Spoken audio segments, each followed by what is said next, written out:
नमस्कार। पॉलिटिक्स में आप सबों का स्वागत है।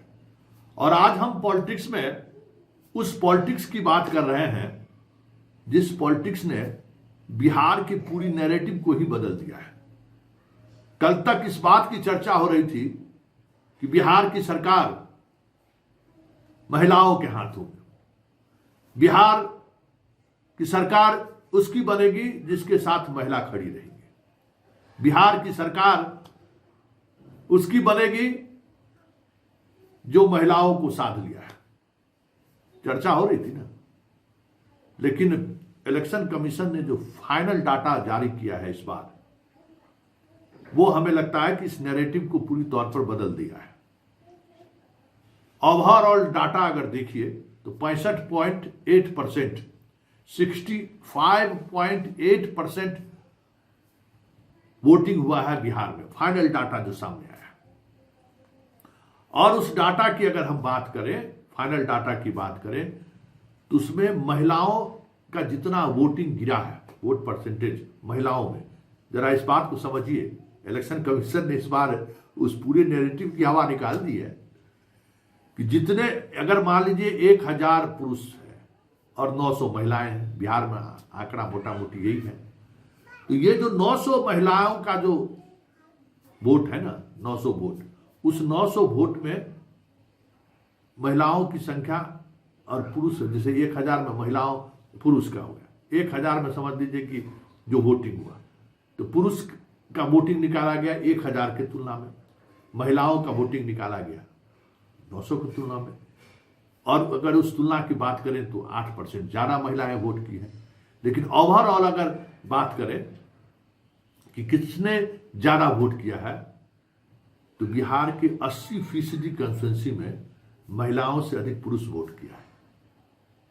इलेक्शन कमीशन ने इस बार जो डाटा रिलीज किया है, उस डाटा में इस बात को की बड़ी सावधानी से उद्धृत कर दिया है कि भाई इन चीजों को समझिए कि महिलाएं बढ़ चढ़ कर हिस्सा ली हैं अपने जेंडर में। मतलब मान लीजिए कि 100 में 900 महिलाएं हैं, 900 महिलाएं का वोटर है, 900 में 700 वोट किया उन्होंने, ठीक है, जबरदस्त वोट किया। लेकिन पुरुष जो है 700 में 723 वोट कर दिया है, मतलब महिलाओं से ज्यादा वोट कर दिया है। तो ये जो नैरेटिव सेट करने की कोशिश हो रही थी कि महिलाएं ही सरकार बना रही है, उसमें अब नए सिरे से सोचने की जरूरत है। वैसे प्रशांत किशोर कुछ और कह रहे हैं, और प्रशांत किशोर जो कह रहे हैं, अगर वाकई में वो बात है तब तो फिर खेला हो गए, क्योंकि इस आंकड़ों ने कुछ तो कुछ चीजें बदलती हुई दिखाई जरूर दे रही है। जरा सुनिए प्रशांत किशोर क्या कह रहे हैं। तो इसमें आप खुद को कहां देख रहे हैं? हम बिहार में बदलाव देख रहे हैं, और जितने स्वयंभू एनालिस्ट और पत्रकार एनालिस्ट हैं जो कि बता रहे थे कि उनको पता है कि बिहार में क्या होने जा रहा है, उनको जमीन पर आते हुए दिख रहे हैं। क्योंकि किसी ने ये नहीं बताया, किसी ने प्रेडिक्ट नहीं किया कि बिहार में देश के राजनीतिक इतिहास का, मतलब बिहार के राजनीतिक इतिहास में सबसे ज्यादा वोट होने जा रहा है। और इतनी बड़ी संख्या में जो पोलिंग हुई है, ये दिखाता है कि बिहार में बदलाव बिल्कुल होने जा रहा है निश्चित तौर पर। और बिहार में इस बार चुनाव में महिला एक्स फैक्टर नहीं है, बिहार का युवा एक्स फैक्टर है, बिहार का प्रवासी मजदूर एक्स फैक्टर है। क्योंकि वो अपने घर की महिला को बता रहा है कि वोट इस बार किसको देना है। 10,000 रुपए के लालच में अगले 5 साल का भविष्य नहीं बेचना है। तो नीतीश कुमार का ये दाव उल्टा पड़ने वाला है, क्योंकि लोग पैसा तो लिए हैं लेकिन उनके कहने पर वोट नहीं देंगे। ये फर्क आप समझिए। पहले के चुनाव में ये लोग छठ मनाकर चले जाते थे, फिर महिला अपने हिसाब से वोट करती थी। इस बार ये मजदूर, ये युवा साथी घर में बैठे हुए हैं, और वो न सिर्फ अपना वोट कर रहे हैं बल्कि अपने परिवार की महिलाओं से भी वैसे ही वोट करा रहे हैं, अपने घर वालों से वैसे वोट करा रहे हैं जो उनको उचित लगता है। तो इसलिए बिहार के इस बार के चुनाव का एक्स फैक्टर युवा है, बिहार के चुनाव का एक्स फैक्टर प्रवासी मजदूर है। और 14 तारीख के रिजल्ट में आपको दिखेगा। कोई आदमी अगर इसको इग्नोर कर रहा है तो उसको 14 तारीख को प्राइम मिनिस्टर का स्पीच बदल गया है, वो अब गाने गा रहे हैं, कट्टों की बात कर रहे हैं गानों में, वो आरजेडी को कहीं न कहीं घेर रहे हैं। तो वो घेर नहीं रहे, आरजेडी का डर दिखाकर वोट ले रहे हैं, क्योंकि अपने पास कहने के लिए कुछ नहीं है। तो पीछे कई दशकों से जो एनडीए है, भाजपा है, नीतीश भाजपा है, ये लोग का सबसे बेहतर वोट लेने का तरीका रहा है कि लालू जी का डर दिखाओ, जंगल राज का डर दिखाओ और वोट ले लो, ताकि लोग ये कहें कि भाई काम हुआ ना हुआ हो, कम से कम जंगल राज तो वापस नहीं आना चाहिए। लेकिन इस बार वो स्थिति बदली हुई है। प्राइम मिनिस्टर ये जो कह रहे हैं वो शायद उनको जमीनी हकीकत इतना पता नहीं चल रहा है। अगर आप ये कह रहे हैं कि जंगल राज नहीं आना चाहिए तो लोग कह रहे हैं ठीक है नहीं आना चाहिए, लेकिन आप क्यों आना चाहिए, जनसुराज आना चाहिए। विकल्प तो एक नया दूसरा है। जब विकल्प नहीं था तब वो प्राइम मिनिस्टर की बात ठीक थी, तब वो काम भी करता था। इस बार वो काम नहीं कर रहा है। राहुल, आप देखिए कि जो प्रवासी मजदूर है, आप लोग तो गांव देहात में यहाँ जमीन पर आज पत्रकारिता कर रहे हैं, आप लोग जरा जाकर देख लीजिए कि प्रवासी मजदूर किसको वोट कर रहा है। कल तक तो एनडीए को वोट कर रहा था, वो तो मोदी कर रहा था, आज तो वो नहीं कर रहा है। वो तो बिहार में फैक्ट्री रोजगार चाह रहा है और अमित शाह कह रहे हैं कि बिहार में तो फैक्ट्री के लिए जमीन है नहीं। तो इसका मतलब है कि आने वाले सालों में भी बिहार में फैक्ट्री नहीं लगेगा। अमित शाह ने खुद कह दिया, तो बिहार का युवा उनको क्यों वोट देगा। अगर फैक्ट्री लगाने के लिए सिर्फ गुजरात में ही जमीन है तो फिर बिहार का युवा क्यों वोट उनको देगा यहाँ। और ये पूछिए आप लोग कि अगर फैक्ट्री के लिए जमीन नहीं है तो ये जो बड़ा बड़ा सड़क सब बना है, जिसमें कि यहाँ के यहाँ पंजाब आप बंगाल को गुजरात से जोड़ रहे हैं, वो सड़क बनाने के लिए जमीन बिहार में कहाँ से मिले। तो आपको अपना सड़क बनाना है, नेशनल हाईवे बनाना है तो बिहार में सड़क जमीन है, और बिहार के बच्चों के लिए फैक्ट्री बनाना है तो कह रहे कि यहाँ जमीन नहीं है। सुन लिए प्रशांत किशोर की बात।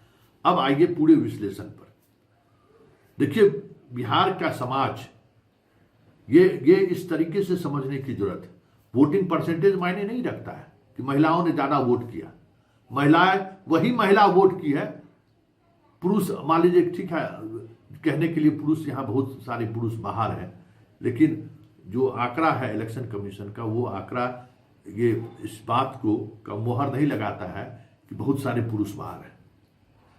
जो पुरुष बाहर हैं उसकी महिलाएं भी बाहर हैं। जो पुरुष बिहार में है उसके अधिकांश पुरुष की महिलाएं बिहार में। अब ये बात तय होगा कि महिलाएं पुरुष को वोट देने में कितना अपने पक्ष में करती है। महिलाओं के बात पर पुरुष वोट कर रहे हैं या नहीं कर रहे हैं, ये रिजल्ट दिखाएगा। क्योंकि अगर हम कुछ उदाहरण के तौर पर अगर हम आपको बताएं तो आप हैरान रह जाएंगे। समझ गए? कुछ उदाहरण के तौर पर हम आपको बताते हैं, और वो उदाहरण काफी है यह समझने के लिए। जैसे हम बेगूसराय की बात कर रहे हैं, बेगूसराय की हम बात कर रहे हैं चरिया बरियारपुर कंस्टिट्यूंसी का।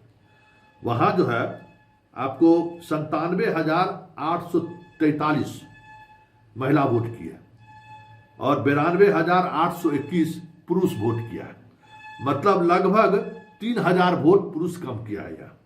इसी तरीके से दूसरी कंस्टिट्यूंसी बेगूसराय में है बछवाड़ा, जहां 1,11,000 लगभग वोट किया है महिला और 1,09,000 के लगभग पुरुष वोट किया, मतलब 2,000 महिला ज्यादा वोट किया।